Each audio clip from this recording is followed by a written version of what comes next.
תימצא וזה מקום מינה.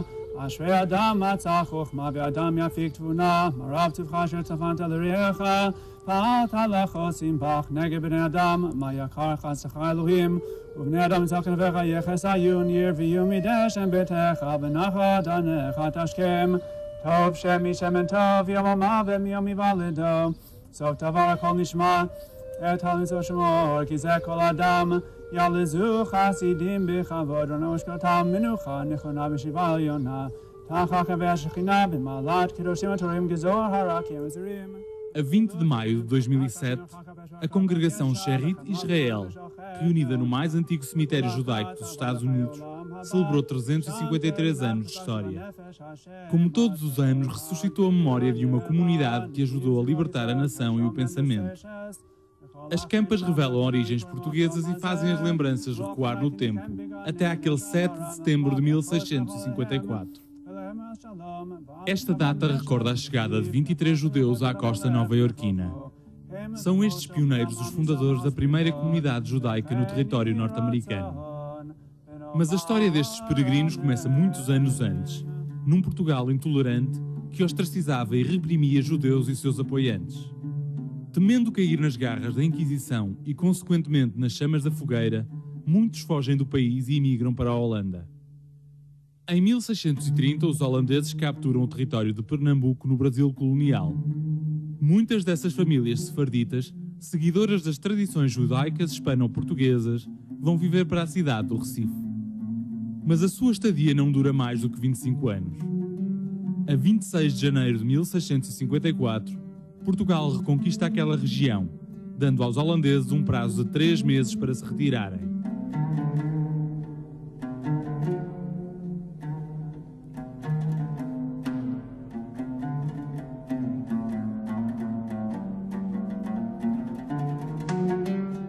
A salvação dos judeus viria da figura mais improvável, o general Francisco Barreto de Menezes, responsável pela reconquista da região brasileira dominada pelos holandeses. Compadecendo-se com a sorte daqueles portugueses, oferece-lhes 16 barcos para fugirem. A maioria regressa a Amsterdão, mas algumas famílias optam pelas Caraíbas. Um desses barcos é atacado por piratas nas proximidades de Cuba, sendo depois resgatado pelo navio francês Sainte Catherine. A 7 de setembro de 1654, com 23 portugueses a bordo, o navio aporta em Nova Amsterdão, futura Nova Iorque.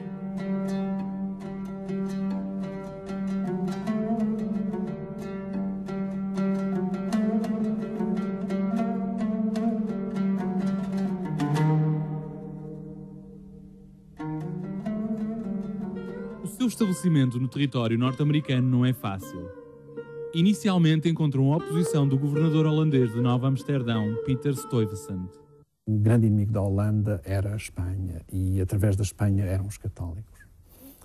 E o Peter Stuyvesant temia que, a seguir aos judeus, viessem os católicos.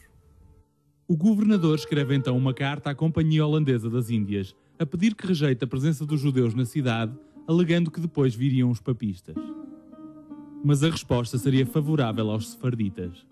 Isso não acontece. A Companhia das Índias Ocidentais Holandesas, na qual investiam alguns judeus portugueses em Amsterdão, compadeceu-se com a situação dos judeus portugueses daqui e deu-lhes carta branca para fazerem a sua vida na colónia. Na colónia holandesa, a vida destes portugueses altera-se. Pela primeira vez, sentem-se em casa. Estes judeus portugueses, que são os primeiros a chegar a Nova Iorque, quando aqui chegam, pela primeira vez, vivem num país onde não são perseguidos de qualquer forma. Não são perseguidos por serem judeus.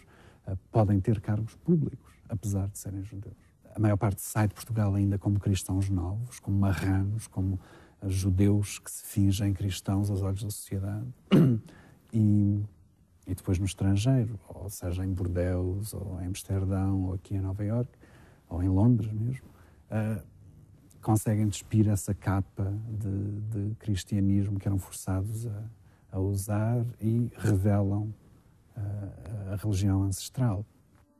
Apesar de rejeitados e escorraçados de Portugal pelas instituições do país, preservam na memória e na tradição as suas origens. A sua designação oficial continua a reconhecê-los como gente da nação portuguesa. 10 anos depois da chegada dos primeiros sefarditas, Nova Amsterdão passa para a coroa britânica e adota o atual nome. Em Nova Iorque, os judeus começam a dedicar-se ao comércio, alterando o seu modo de vida. Nesta área, claro, não podendo exercer a função de açucareiros, como faziam nas Caraíbas e no Brasil, optaram pelo comércio, então eram comerciantes, abriram lojas, alguns casaram-se com mulheres de língua e cultura inglesa ou alemã ou francesa, e, portanto, a vida mudou, transformou-se. Então não era mais aquele padrão antigo das fazendas, não? Como é no caso do Brasil. A tolerância religiosa e os privilégios que os 23 pioneiros encontram em Nova Iorque tornam-se um chamariz para outros judeus portugueses que aí se estabelecem fugidos de Portugal. Conhecidos desde a sua chegada como a comunidade Sherit Israel, ou remanescente de Israel, consagram sua primeira sinagoga de raiz a 8 de abril de 1730. O edifício ficava na Mill Street, a atual South William Street. Apesar de ter sido ampliada em 1818, o crescimento da comunidade e a sua deslocação para o norte de Manhattan faz com que a sinagoga portuguesa espanhola mude de lugar. O atual templo ergue-se no número 18 da Rua 70, junto ao Central Park.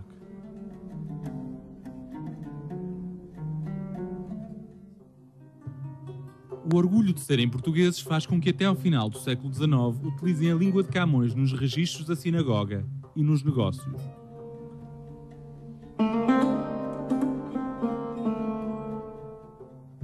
No século XIX chegam aos Estados Unidos os judeus Ashkenazim, tradicionalmente conhecidos pelas suas raízes na Europa de Leste. Fogem ao antissemitismo e às perseguições naquela região.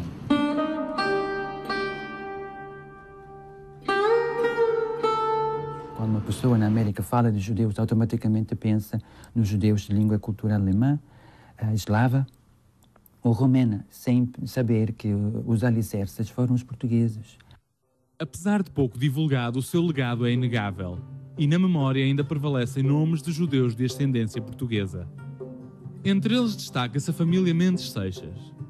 Raquel e Isaac, dois judeus que em 1730 chegam a Nova Iorque a partir de Lisboa. O filho mais velho, Gershom, viria a ser o primeiro rabino da sinagoga portuguesa e espanhola nascido nos Estados Unidos. Foi líder da congregação durante a época conturbada da Guerra da Independência. É conhecida a amizade que mantinha com George Washington. Para a prosperidade ficou a correspondência trocada entre os dois, que hoje faz parte do património cultural do país. Garante, numa das cartas que escreveu Mendes Seixas, garante que os Estados Unidos serão sempre um país aberto e onde não haverá perseguição religiosa. Vendo isto como exemplo, Washington percebeu-se que não importa ser ou não ser cristão, porque nesta altura, também na Constituição americana, havia e há menção ao cristianismo. Gershom Mendes Seixas teve 26 filhos, uma descendência que deu grandes nomes à sociedade norte-americana.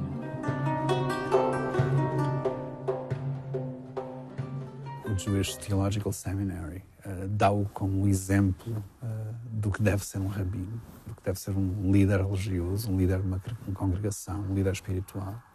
Dos filhos de Raquel e Isaac, também Benjamin Mendes Seixas se destaca ao fundar a Bolsa de Valores de Nova Iorque, juntamente com Isaac Gomes, outro judeu português.